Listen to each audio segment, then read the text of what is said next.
Support NBC உங்களை அன்புடன் வரவேற்கிறது. நாம இன்னைக்கு பார்க்க போறது தமிழ் 2ஆம் வகுப்பு டேர்ம் 3 3ஆம் பருவத்தை தான் நாம இன்னைக்கு பார்க்க போறோம். வாங்க ஃபர்ஸ்ட் கொஸ்டின் போலாம். உன்னை விரும்பி அழைத்ததுமே ஓடி நீ வராததால் விண்கலத்தில் ஏறியே விரைவில் வருவோம் உன்னிடம். இப்பாடல் வரியின் ஆசிரியர் யார்? இது பாத்தீங்க அப்படின்னா நம்ம டெட் எக்ஸாமுக்கான தமிழ் ப்ரிப்பரேஷன் தான் பார்த்துட்டு இருக்கிறோம். இது செகண்ட் ஸ்டாண்டர்ட்ல இருந்து ஒவ்வொரு டேர்மா டெய்லியும் போட்டுட்டு இருக்கிறோம். இது உங்களுக்கு பாத்தீங்க அப்படின்னா ஃபுல்லாவே பாத்தீங்கன்னா 6th 7th 8th 9th 10th வரைக்குமே ஃபுல்லாவே போடலான்னு இருக்கோம். இது சின்ன ஸ்டாண்டர்ட் அப்படிங்கறதுனால ரொம்ப கம்மி கொஸ்டின் தான் இருக்கு. சும்மா ஒரு 5 நிமிஷம் 6 நிமிஷம் தான் வரும். ஆனா ஒவ்வொரு டேர்முக்கும் இம்பார்ட்டன்ட் கொஸ்டின் என்னவோ அதை மட்டும் நம்ம போட்டுட்டு இருக்கிறோம். இதை தவிர்த்து வேற எதுவும் அந்த அளவுக்கு கேள்வி அது இல்ல செகண்ட் டேர்ம்ல. ஏன்னா இதுவே எக்ஸஸா தான் இருக்கு. இதுவே உங்களுக்கு ரொம்ப ஈஸியா இருக்கிற மாதிரி தான் இருக்கும். ஆனா பார்க்காம விட்டுறாதீங்க. ஒரு 2 டைம் பாத்தீங்கன்னாவே மனசுல பதிஞ்சிடும். இது நீங்க திரும்ப ரீகால் பண்ணுங்கிற அவசியம் கூட கிடையாது.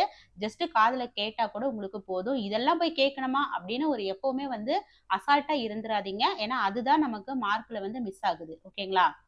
ஃபர்ஸ்ட் கொஸ்டின், உன்னை விரும்பி அழைத்ததுமே ஓடி நீ வராததால் விண்கலத்தில் ஏறியே விரைவில் வருவோம் உன்னிடம். இப்பாடல் வரியின் ஆசிரியர் யார்? இப்பாடல் வரியின் ஆசிரியர் வள்ளியப்பா, அளவள்ளியப்பா. அடுத்து சற்றும், பொருள் தருக. சற்றும் அப்படின்னா சிறிதும். நெருங்கி என்பதன் பொருள் அணுகி. அழைத்து என்பதன் பொருள் அழைத்துனா என்ன? கூப்பிட்டு. வட்டமாயுன் கழுத்திலே வானவில்லை ஆரமாய். இப்பாடல் வரி இடம்பெற்ற நூலின் ஆசிரியர் பெயர். இதெல்லாம் எங்கேயுமே கேள்விப்படாத மாதிரி இருக்கு. எங்க இருந்து எடுத்திருக்காம்பா அப்படிங்கிற மாதிரி எல்லாம் நம்ம கொஸ்டின் பேப்பர் பார்க்கும்போது நமக்கு தோணும். இதெல்லாம் ஹையர் ஸ்டாண்டர்ட்ல இருந்து ஒருவேளை எடுத்திருப்பானோ அப்படிலாம் நம்ம யோசிப்போம். ஆனா பேசிக்கா செகண்ட் ஸ்டாண்டர்ட்ல இருந்து எடுத்திருக்கான். வட்டமாயுன் கழுத்திலே வானவில்லை ஆரமாய். இப்பாடல் வரி இடம்பெற்ற நூலின் ஆசிரியர் கவிமணி. களித்து என்பதன் பொருள் மகிழ்ந்து. கனி என்பதன் பொருள் பழம். கூடி ஆட உதவும் மொழி, கூட்டுறவை வளர்க்கும் மொழி, எங்கள் தாய்மொழி, மிக இனிய தமிழ் மொழி. இப்பாடல் வரியின் ஆசிரியர் யார்? கூடி ஆட உதவும் மொழி, கூட்டுறவை வளர்க்கும் மொழி, எங்கள் தாய்மொழி, மிக இனிய தமிழ் மொழி. இப்பாடல் வரியின் ஆசிரியர் அளவள்ளியப்பா. இது நமக்கு தெரிஞ்ச பாடல் தான். ஓதாமல் ஒரு நாளும் இருக்க வேண்டாம், ஒருவரையும் பொல்லாங்கு சொல்ல வேண்டாம். இப்பாடல் வரியின் ஆசிரியர் யார்? ஓதாமல் ஒரு நாளும் இருக்க வேண்டாம், ஒருவரையும் பொல்லாங்கு சொல்ல வேண்டாம். இப்பாடல் வரியின் ஆசிரியர் உலகநாதர். சேராத இடத்தில் சேர வேண்டாம், செய்த நன்றி ஒரு நாளும் மறக்க வேண்டாம்.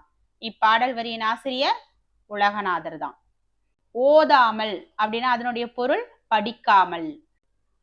அடுத்து வஞ்சனை, பொருள் தருக. வஞ்சனை அப்படின்னா நமக்கு தெரியும் தீய செயல்கள். நெக்ஸ்ட், இணங்க வேண்டாம். இணங்க வேண்டாம் என்பது சேர வேண்டாம். புறஞ்சொல்லி, பொருள் தருக. புறஞ்சொல்லி என்பதன் பொருள் குறை கூறி. அடுத்தவர், பொருள் தருக. அடுத்தவர் என்பதன் பொருள் மற்றவர். தமிழ் நாடக தலைவர் என்று அழைக்கப்படுபவர் யார்? தமிழ் நாடக தலைவர் என்று அழைக்கப்படுபவர் சங்கரதாஸ் சுவாமிகள். எத்தனை நாள் பாடியும் ஏனே நீயும் வரவில்லை, சத்தம் போட்டு பாடியும் சற்றும் நெருங்கி வரவில்லை. இப்பாடல் வரியின் ஆசிரியர் யார்? எத்தனை நாள் பாடியும் ஏனே நீயும் வரவில்லை, சத்தம் போட்டு பாடியும் சற்றும் நெருங்கி வரவில்லை. இப்பாடல் வரியின் ஆசிரியர் அளவள்ளியப்பா. இது அடிக்கடி ப்ரீவியஸ் கொஸ்டின் பேப்பர்ல டிஎன்பிசி அப்புறம் டெட்ல எல்லாமே வந்திருக்கு. சின்னூல் என்று அழைக்கப்படும் நூல் எது? சின்னூல் அப்படிங்கிறது நேமிநாதம். பைய பைய பறந்து வா, பாடி பாடி கழித்து வா. பைய பைய பறந்து வா, பாடி பாடி கழித்து வா. இப்பாடல் வரியின் ஆசிரியர் யார்? கவிமணி. காம நூல் என்று அழைக்கப்படும் நூல் எது? காமநூல் என்று அழைக்கப்படும் நூல். இது வித்தியாசமா இருக்கு பாருங்க. காமநூல் அழைக்கப்படக்கூடிய நூல் சீவக சிந்தாமணி. சந்திரனை அழைத்த மொழி சாய்ந்தாடி கற்ற மொழி. சந்திரனை அழைத்த மொழி சாய்ந்தாடி கற்ற மொழி. இப்பாடல் வரியின் ஆசிரியர் ஆலவள்ளியப்பா. முக்கூடர் பல்லுக்கு வழங்கப்படும் வேறு பெயர். முக்கூடர் பல்லுக்கு வழங்கப்படும் வேறு பெயர் உலத்திப்பாட்டு. இது நமக்கு நல்லா தெரிஞ்ச கேள்விதான். ஐயம் இட்டு உன். ஐயம் இட்டு உன் அப்படின்னு சொல்லி பாடியது ஔவையார். அறிவுடையார் ஆவது அறிவார் என்று பாடியவர். அறிவுடையார் ஆவது அறிவார் திருவள்ளுவர். கூழானாலும் டேஸ் குடி. குளித்து குடி. கூழானாலும் குளிச்சுட்டு அப்புறமா சாப்பிடுங்கன்னு சொல்றதான். அதுக்கு இந்த லீதா வரும். பந்தயம் என்பதன் பொருள் போட்டி. கீழ்கண்டவற்றுள் சரியான தொடர் எது? கீழ்கண்டவற்றுள் சரியான தொடர் மழை பெய்தது, கோழி கூவியது, யானை கத்தியது எல்லாம் தப்பு. காளை முட்டியது. ஓடு மீன் ஓட உருமீன் வருமளவும். இவ்வரியில் உரு என்னும் சொல் உணர்த்தும் பொருள் யாது? ஓடு மீன் ஓட உருமீன் வருமளவும். இந்த வரியை நம்ம ஏற்கனவே கேள்விப்பட்டிருக்கோம். இதெல்லாமே ப்ரீவியஸ்ல எடுத்திருக்கக்கூடிய கேள்விகள் தான். இம்பார்ட்டன்டான கொஸ்டின் தான் இது. பாருங்க, சின்ன கிளாஸஸ்ல கொடுத்திருக்காங்க. இதுல உரு என்னும் சொல்லின் பொருள் பெரிய. ஒன்றே குலம் ஒருவனே தேவன். இந்த வரியில குலம் என்னும் சொல் உணர்த்தும் பொருள். ஒன்றே குலம் ஒருவனே தேவன். இதுல குலம் அப்படிங்கிறது ஜாதி. என் கதை என்னும் நூலின் ஆசிரியர் யார்? என் கதை என்னும் நூலின் ஆசிரியர் நாமக்கல் கவிஞர். மானம் பெரிதென உயிர் விடுவான், மற்றவர்க்காக துயர்படுவான். இப்பாடல் வரிகள் இடம்பெற்ற நூல். மானம் பெரிதென உயிர் விடுவான், மற்றவர்க்காக துயர்படுவான். இப்பாடல் வரிகள் இடம்பெற்ற நூல் தமிழன் இதயம். சிட்டுக்குருவி பாடி வர கண்ணே சின்ன ராசா நீயுறங்கு. இப்பாடல் வரிகள் இடம்பெற்ற நூல். சிட்டுக்குருவி பாடி வர கண்ணே சின்ன ராசா நீயுறங்கு. இந்த பாடல் வரி இடம்பெற்ற நூல் பாத்தீங்கன்னா நாட்டுப்புற பாடல்.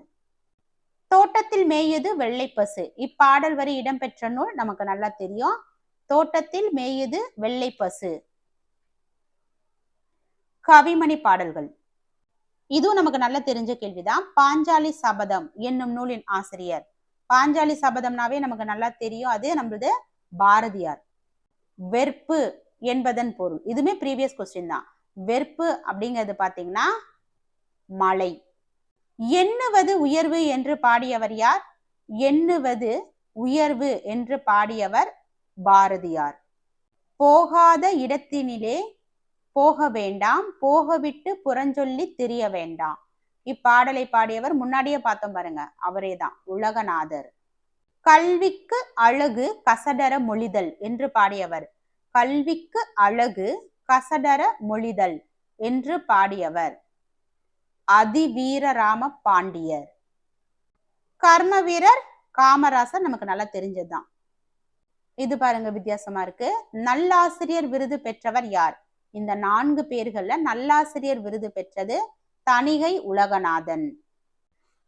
செகண்ட் ஸ்டாண்டர்ட்ல 3rd டேர்ம் பார்த்திருக்கோம். இந்த 3rd டேர்ம்ல பாத்தீங்கன்னா மொத்தமா ஒரு 40 கேள்வி பார்த்திருக்கோம். அந்த 40 கேள்வியுமே ரொம்ப ரொம்ப ரொம்ப ரொம்ப இம்பார்ட்டன்டான கேள்விதான்.